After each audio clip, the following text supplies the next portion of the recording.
So our second weekly update video, and the first one got some great positive responses. I was actually wondering, struggling, actually thinking, what am I actually going to say on these videos? But yeah, it's okay, because when I suggested that we were going to be doing a weekly update videos, Jay, my colleague, was like, oh, I'm going to send you through everything that I see that's interesting. I've marked a few things, as I said, from my emails just to give you an update what we're doing. And yeah, so basically we've got people also helping me out to tell me what to say in these videos, these update videos. So what we're going to do, we're going to break it down. First of all, I'm going to give you the updates from my inbox, from our clients, and what I do need to do, actually speak to more of our clients and say, do you mind if I mention this on the videos? Not everybody wants their circumstances mentioning, and we don't always, we evidently don't mention names, but yeah, we're going to go in through my email trail and just let you know what's happening. So I want to kick off with one which I actually pulled out from just before Christmas, which I didn't mention in our last video, which I thought you would find interesting on the channel. Now, this is relating to a EU family members application, which, if you are an EU family member and you've got your application in, then you'll see they're taking an awful long time to come through. A lot of the time they are going over the 90 days, which is the administrative silence rule, which means that if you submit an application 90 days later, if they haven't responded to that application, then you can consider that application rejected. Okay, because it's called the administrative silence rule.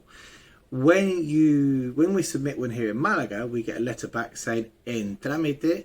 If it goes over 90 days, please consider your residency application to be desestimado, which means rejected. But here's the big but. There's a few points to make here. The first point is anything that you submit on the government Mercurio platform, you will always get a response to it. We have submitted over 500 various different applications on there, and we have never ever not received a response in one shape or another. That'd be a requirement letter, a resolution, or a rejection. Okay, remember, if you do get a rejection, you've still got 30 days to put an administrative appeal in, but you will always get a response. And the reason I'm saying that is because what we do is, after the 90 days, we always contact immigration and go, oi, what's happening with this? We don't quite do it like that. We do it on an official platform in Spanish, but that's basically what we do. And I wanted to show you this answer that I got back from them. I'm actually going to show it on the channel now. And they got back to us and they said, buenos días, el estado del expediente es el que le aparece en la serie electrónica. All right, so basically what they say is the condition of the file you've submitted is condition estado. The estado means state, so is what you will see on the serie electrónica. So basically you can go on there and you can see whether it's been rejected, whether it's been processed, or whether it has been approved. There's a way of doing that before you get the official letter, though the official letters normally come through very quickly once it's been approved. They say, to cover their own backs, el silencio en el caso de su trámite es negativo. So if there is if you don't hear back within 90 days, you can consider your file to be negative, i.e. it's been rejected. All right, so there's 2 points here. The first thing they say is check to see what the progress is. In this instance, it said en trámite still, but contradicting the fact that it gone over 90 days, and then you can consider it to be rejected after 90 days. But they say the state of your file is how it is stated on the platform. So it says it's in process. They then go on to say el silencio en tu caso es negativo. So, but if there is administrative silence, it is negative. But they say, no obstante, cuando la revisión se está para conceder ser resuelto como favorable. We said, but when we get to it, if we find that it's a valid application, we'll approve it. So you have to take into account what it says on the government platform, and if it says Entramite, completely ignore the fact it's gone over the 90 days, because when they get to it, if they think it's a valid application, they'll approve it, which is exactly what happened in this case.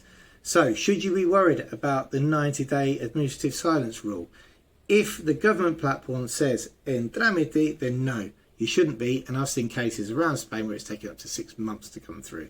So that's a bit of a worry from people, and I just thought I'd explain that, because yeah, people panic when it goes over the 90 days, but it turns out they've just got an awful lot of cases, and the EU ones are generally the ones that take a bit longer. So there we go. That was that one I wanted to get on the channel.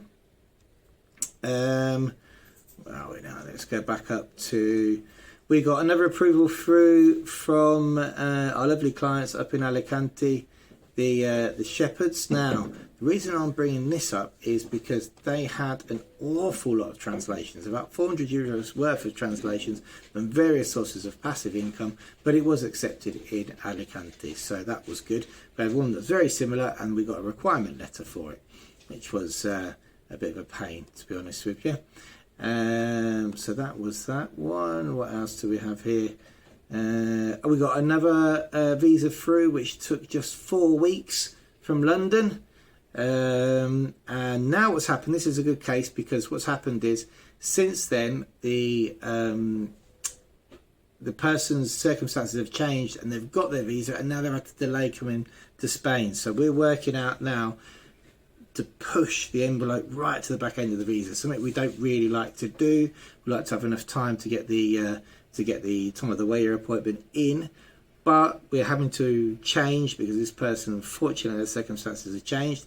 It looks like their visa actually expires. It was February, March, April. In April, they gave them around 100 days on the visa. You'll see the non-lucrative visas, they say they give it for 3 months, but they actually give you just slightly over the 3 months, around 100 days. So we know around March time we have to get them an appointment booked in, so they get the entry stamp before the visa expires and gets the appointment completed before the visa expires. Have we had cases where people have entered Spain and they've got an entry stamp, the visa's expired, and then they've had their appointment afterwards? Yes, we have, and we haven't had a problem, but it's advisable not to do that if possible. All right, so well done, Wendy, on getting your visa there. What else have we got? Oh yeah, we've got here, what I wanted to do is I wanted to show you now. Let me just have a look, see if I've got more from our clients, and then we'll go. Yeah, here we go. Here's one report back from London. Hi Chris, all went very well. The company that do the checks are very friendly, professional. They had no problems providing extra copies, which we always tell you to take copies of everything, but you never know if you're missing anything. Then apparently in London it's not a problem. We were seen straight away. She thought the docs were all in order, following our checklist, that is. For some reason they like a P60 to prove that you don't work. Now this was state pensioners, and they should have had as well their state pension letter. If you've got private pensions and you've got a P60 proving you've got private pensions, it's always a good idea to take it. When asked how long to take, she said between 10 to 20 working days. 10 to 20 working days. This is what does my head in a little bit about London, because I'll say 10 to 20 working days and that'll take 6 weeks, and we get earache after the 10 or 20 working days. Well, my visa come through. Yeah, it's normal. When you go there, you're excited, and they're telling you 10 to 20 days, and then people start panicking afterwards. My advice would be, don't panic. BLS offices are actually working really well. They're churning them out. It is a business. They get paid per appointment, so it interests them to do so. But it is taking a lot longer than the 10 to 20 days that they stated there. But we'll let you know how that one goes. And here we go. What's this one here? Oh, here we go. So some articles there. And oh, here's another one. Here's another report back from London. The interview was very efficient and friendly. We had to hand over our files one at a time. Pete's first. So it was a joint application, an application where they had shared financial assets, but we know that each application is organised in separate files. Remember that, but we'll tell you that when you're on board with us. The lady took the papers that she wanted and handed handed a few unnecessary ones back. We couldn't, I think that was unnecessary copies. We couldn't see what she was taking as we were behind a plinth type counter, so that's worth noting that they are the big. I'll put a photo of them before on there. They're quite big, so they take the files away from you and they start sorting through what they want. So you have to have it in the checklist order and to make sure it's easier for them. When she handed back Lynn's unnecessary paperwork, there was original of the marriage certificate and apostille and translation. Yeah, always, if you've got, remember, one marriage certificate between two people, have a copy, photocopy for each file of the original certificate, the apostille and the translation. When we questioned this, they said they've retained the copies. That's great. The thing that reassured us most was that she said if they're constantly dealing with papers, they'll contact us and either bring them to drop them off, bring them in, or send them via post. So you can always, if they do get more paperwork requested, you get 10 working days to present it. You can either take it directly to BLS office yourself, or you can send it via post. Definitely registered post, so you know it's arrived and you've got proof of that. The other surprising thing that she said was that we would get a text when our passports were going to be sent back, and expected them to be between 10 and 20 days. Again, that's what they're saying, 10 and 20 days. Let's see. Maybe this is their New Year resolution. Don't hold your breath. Keep on watching the updates. I'm going to tell you if these are coming through in 10 and 20 days. But she said it depends on the consulate. We'll keep you informed. So yeah, remember, you are supposed to get a text when your visa's ready, but we've seen a lot of visas turning up before the text. So there we go. And the client goes on to say it's a relief and thanking us for helping her with the paperwork. So that's cool. Yeah, so that's really our client updates. We had, oh no, one more that we had was a vehicle that went through its ITV, and they failed it on 4 items. Now, the reason they failed it was because we had an original certificate of conformity of stage 2 of the vehicle. Some vehicles are built in 2 stages, specifically motorhomes, and on the stage 2 certificate of conformity, it didn't have various parts which were on the vehicle, like a side sun awning thing, albeit it was part of the original build. The certificate of conformity wasn't included, so they said it had to come off. Things like tow bars, etc, etc. So when you are using original certificate conformities from the manufacturer, it's always a good idea to check that any extras on the vehicle, like tow bars, or if you've got a motorhome ordered on it, are actually figured on the certificate, or they'll add it, or if they'll add it on for you. Remember, they don't like modifications. Here for the ITV tests. And oh, here's another one from a client actually, before I get into other news. This one is from Dublin. Okay, so this guy isn't a client of ours yet, because we didn't assist with the stage 1. Only we did the application forms, we didn't assist with putting the paperwork together because we haven't got a platform to assist with Dublin applications yet, but we have been in contact, seeing how the process has been going through. And luckily he's got his visa and he's a fan of the channel, so please drop us a expat333, drop us a note below if you're watching this video. It's been great, albeit working with you, doing the small bits that we've been included in, and definitely for stage 2 you're going to be on board.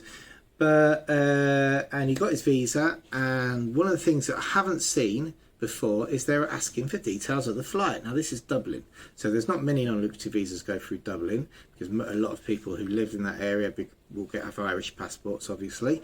Yeah, strange one, they wanted flight details, so I'm yet to see what happens regarding that visa coming back and what date they put on the start date of the visa. Then will it marry up to the flights that were sent in? So yeah, that's interesting. And then also, and I sent this over to Scats as well to mention, I went on Facebook at the weekend and saw somebody else saying exactly the same thing, but they didn't identify the consulate they've been to. I wonder if this is a new thing that's happening now, being told you need flight details. So let's keep an eye on that. And if anybody else gets asked for flight details, I know sometimes from the States they do, but definitely not from the British ones. So there we go. Okay, so that's our client update. So now for the news. What news and updates, news and events, what things do we have happening? Right, well, Going back to my list here, you can tell I'm well organised. First thing is we need to congratulate Mr. Bill Anderson, who was a councillor in the Mijas Council. He was for 4 years. Sadly, his party got voted out this year. Real shame for Mijas, if I have to be honest, because Bill is a fantastic guy.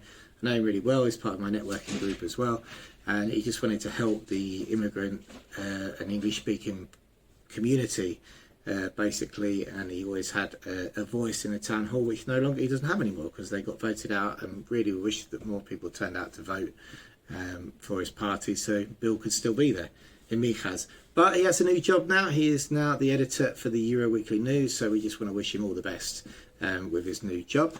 And I will be seeing him in a couple of weeks at our networking group, so hey, maybe we can get him on the channel. That'd be awesome, wouldn't it? I know he's been on Scatz's channel already, so that'd be good. What else have we got here? Yeah, as I mentioned before, the apostille price has gone up.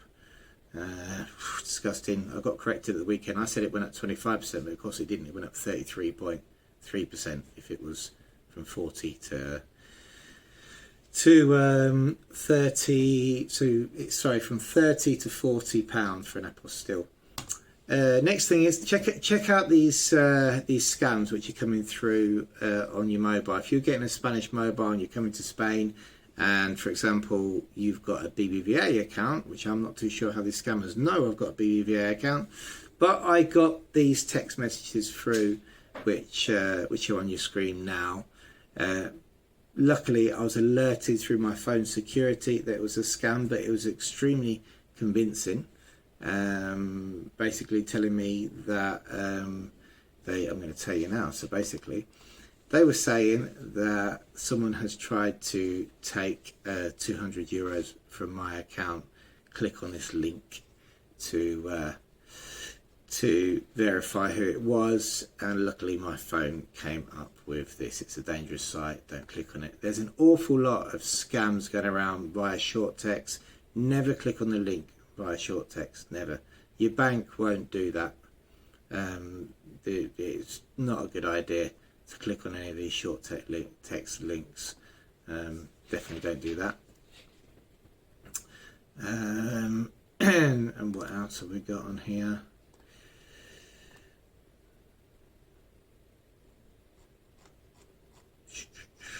Excuse me while I'm looking at the old. Oh, I found there's a nice guide from Your Health in Spain. Oh, this is it. We picked up on this. Well, Age in Spain have published a great guide for people explaining the healthcare options in Spain, which I will put a link to below. Got sent this, and it's very, very descriptive, very good, and you should always support Age in Spain. It's a great charity. Other questions we had. What else did we have come through? Do I need? Oh, here we go. Do I need a printer when I come to Spain? Yes, you do. Get a printer when you come to Spain. It's always handy to have a printer because you always have to print something out. So if you can, make sure that you get a printer when you move to Spain. We always think it's a good idea. What else have we got here for our weekly updates? Jane sent me through a few interesting things that she's seen.